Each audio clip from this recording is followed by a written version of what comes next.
Olá, voltamos. Vamos agora, como havia prometido, tentar discutir sobre o petróleo no mundo.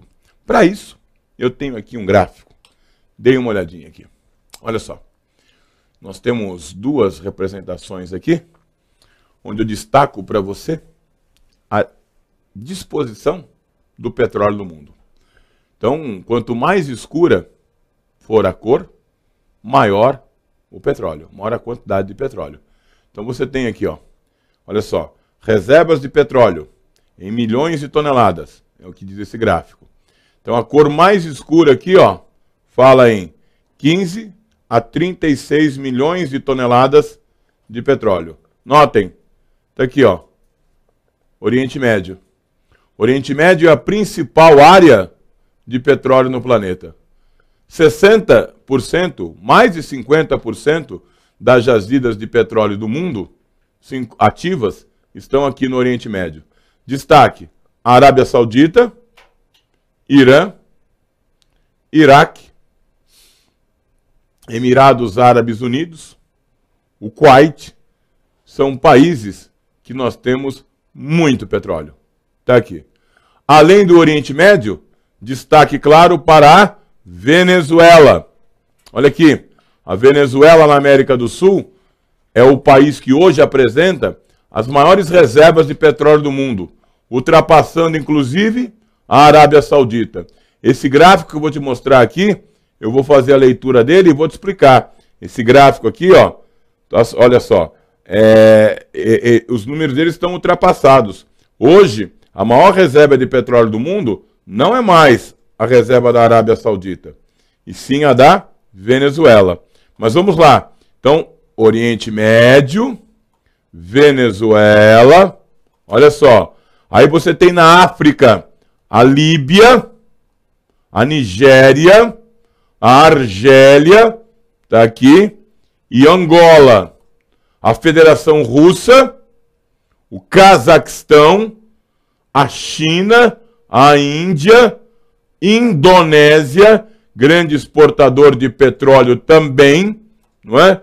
Estados Unidos, grandes reservas de petróleo, mas não é um exportador. Os Estados Unidos utilizam o petróleo para o seu consumo interno. Aí você tem o Canadá, grande reserva também de petróleo, o Canadá, e México. Destaque na América Latina, além do México, para o Equador, já foi membro da OPEP, OPEP, sim, Organização dos Países Exportadores de Petróleo, fundada em 1960. Quem fundou a OPEP, professor? Quem fundou a OPEP? A Arábia Saudita, Irã, Iraque, Kuwait, no Oriente Médio, Arábia Saudita, Irã, Iraque, Kuwait, no Oriente Médio, e a Venezuela. Esses 5 países fundaram a OPEP. Daqui a pouco eu mostro os outros países que ingressaram na OPEP, na Organização dos Países Exportadores de Petróleo. Dei uma olhada aqui agora nas maiores reservas de petróleo. Isso aqui é só um índice, não é para você, isso aqui é só uma base. Eu vou tentar atualizar isso aqui, não é? Esse gráfico aqui é de 2006, 2008, tá? Coloca a Arábia Saudita como maior reserva de petróleo do mundo. Isso contado em bilhões de barris. A Arábia Saudita tem 264, ou tinha 264 bilhões de barris de petróleo há 10, 11 anos atrás. Seguido por quem? Irã, 137. Iraque, 115. Não é? Kuwait, 101. Olha só, Arábia Saudita, Irã, Iraque e Kuwait, membros fundadores da OPEP. Emirados Árabes, 5º, e a Venezuela, 6º. Isso quando? Em 2008, em 2009, não é? Olha a posição do Brasil aqui, na modesta posição de 13 bilhões de reservas. Mas olha o que está aqui, sem considerar reservas do pré-sal, Tupi, Júpiter e Carioca. Então isso aqui é antes do pré-sal. Então onde eu falei 2008, 2009, leia aqui 2006. Se é antes do pré-sal, isso aqui é 2006. Nossas reservas eram de aproximadamente 14 bilhões de barris de petróleo. Hoje, após Tupi, Júpiter e Carioca, calcula-se que o Brasil tenha de 70 a 80 bilhões de barris de petróleo. Isso faria do Brasil, olha aqui, ó, saltar do 13º para o 8º, 7º posto entre os países que possuem as maiores reservas de petróleo do mundo. Tá? Dê uma olhadinha aqui. Não dá para discutirmos petróleo sem discutirmos o Oriente Médio. O Oriente Médio, como já foi dito, né, o petróleo é abundante, nesse gráfico aqui diz, ó, mais de 50% do petróleo do planeta, não do petróleo do planeta, perdão, das jazidas ativas de petróleo se encontram no Oriente Médio. O petróleo no Oriente Médio, ele é abundante e de fácil exploração. Por que é de fácil exploração? Porque está no continente, tá? Onde você tem o Oriente Médio aqui, você tem uma placa tectônica chamada placa arábica. Essa placa passou por um processo chamado epirogênese, isto é, houve um soerguimento dessa placa. E aí? E aí que o petróleo que estava submerso está no continente. De cada 4 perfurações que você faz no Oriente Médio, você encontra petróleo uma vez. O Brasil tem petróleo? Sim, mas está onde? Sobre o assoalho oceânico, o que torna mais difícil e cara a sua exploração. E, para você encontrar petróleo antes do pré-sal no Brasil, se no Oriente Médio havia necessidade de 4 perfurações, no Brasil a necessidade era de 60 perfurações. Então o petróleo no Brasil era caro de ser explorado, difícil, porque está no assoalho oceânico, não é? E caro, difícil e complicado de você explorar, não é? Porque de cada 60 perfurações eu achava petróleo uma vez. Aqui está desenhado também, olha só, a principal rota de petróleo do mundo. Sai aqui do Golfo Pérsico, Oriente Médio, e olha aqui a principal rota de petróleo do mundo, ó, contornando o continente africano, indo para Europa. A Europa é um grande consumidor de petróleo. Petróleo na Europa, só aqui, ó. Vem comigo, ó. Só aqui que eu tenho petróleo na Europa. Onde? Nessa área aqui, ó. Que região é essa? É a região do Mar do Norte. A região do Mar do Norte é a única área onde há petróleo na Europa. Petróleo na Europa, região do Mar do Norte. Então a Europa é o grande consumidor. Mas é muito distante, não é? Olha só, você tem aqui, ó, você tem aqui uma rota bastante, não é?